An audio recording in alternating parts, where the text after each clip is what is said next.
this is Nick from Board Deck and Dice, and today I'm looking at Dungeon Mayhem. I have the Monster Madness box, but inside here is all the Dungeon Mayhem content so far. The core game, which was 4 decks, the Baldur's Gate expansion, which was only 2 decks, and the Monster Madness, which comes with this nice box and some dividers, which was 6 decks. My advice right from the off is if you think you're going to like this game, you may as well go straight in with Monster Madness. It gives you the most variety, it gives you 6 decks.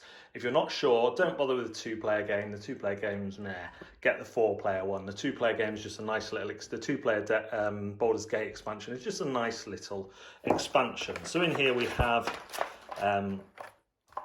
all the different characters with their things here. I probably should have done them, well, it wouldn't have worked because they would have been the wrong way around.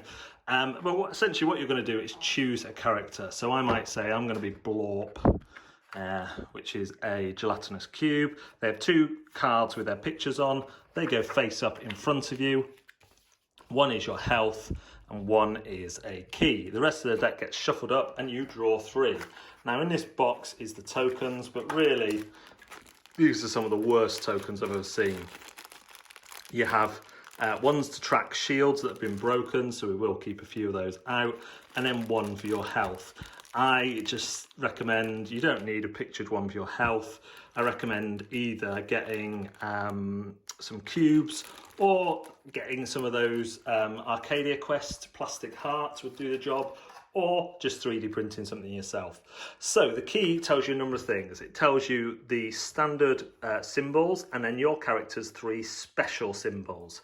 And what you have is a deck of cards that just have a variety of symbols on. So on your turn you will draw, you'll have 3 at the start and then you'll draw 1 at the start of your turn. And then you'll turn around and generally you're only going to play 1 card.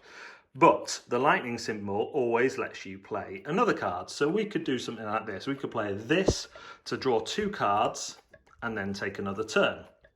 That gives us more options. So then we're going to attack someone else, and attacking someone else works very simply. You just choose who to attack and they take that damage. If they have a card with shields in front of them, they take off one of their shields using the broken heart. I'm not sure Blorp has many shields. So I've done my pick up 2 and I have an extra go. But I've also attacked and got another lightning. So I can do the same again, attack and play another lightning. Then I can play 2 more cards. I'll draw 2.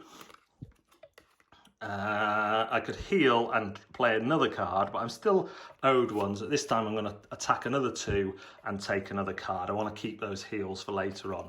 And that would be the end of my go. So you can see how just playing 1 card can turn into a massive combo of cards. These are the shields that I was speaking about. If you play a shield card, it goes in front of you, and when you take damage, instead of it coming off your track there, you just cover up one of the shields. The powers that each player has are varied. Blorp destroys shields. You can ignore shields, and when this card is destroyed, you do 2 damage. So he has some really good cards there, and they're all suitably different. The troll, Suthra, is a bit of a beast. She does loads of damage, destroys shields, and she just has lots of attack and defense. And it's all illustrated really in a kind of cool cartoon style. And despite there only being like 5 symbols, basic symbols, all the characters do feel suitably different. Blorp really spams those extra moves, for example, but doesn't have a load of shields, but when he has them, they work well. As I said, Suthra there is a high damage character, and there's everything in between. So just to let you know, the monsters, the monsters are the dragon, the owl, bear, Blorp, Dr. Tentaclus. Can't put him back in now. He's like a Cthulhu-y character, Mimi Lachef and Delilah Deathray. Delilah's a female beholder and Mimi is a mimic. So those are the ones you get in the monster expansion. They have been some of my favourite of the decks in here. It's well worth, if you enjoy the game, picking up the rest of the decks. Certainly the base game for characters. And I think the Baldur's Gate ones are fun too. Dungeon Mayhem is just a fun take that game. If I had one issue with it, it would be the quality of the cards and tokens is really not good enough, and considering each deck does get shuffled, it might be one of the only games that I personally add sleeves to protect the cards, because it gets played a lot. The simple premise of choosing your own pre-constructed deck based on a monster or D&D character, or even characters from Baldur's Gate if you have that expansion, is fantastic. The base characters are quite surprisingly varied for how many actions they can do. So each has the 5 standard actions and 3 special actions. But the way these actions are divided up on the cards actually makes each character feel suitably different. And I thought when they added the 6 monsters in the Monster Madness box expansion, I thought, oh man, there's surely going to be some duds here. But actually they still manage to feel suitably different. And it's a real testament to the game makers that they've made these, 12 decks that do feel different. If any more come out, they're obviously going to have to bring out another box, because this box is full. But I've just had a lot of fun teaching this. Yes, it does have player elimination, but it's over so quick, and that you don't really mind, and you kind of say, well, can I grab a different character and can we go again? And it's one of those games that you will play again and again. The Monster Madness are so far my favourites, so if you're just going to pick up one set, I think it probably should be the initial set or the Monster Madness set.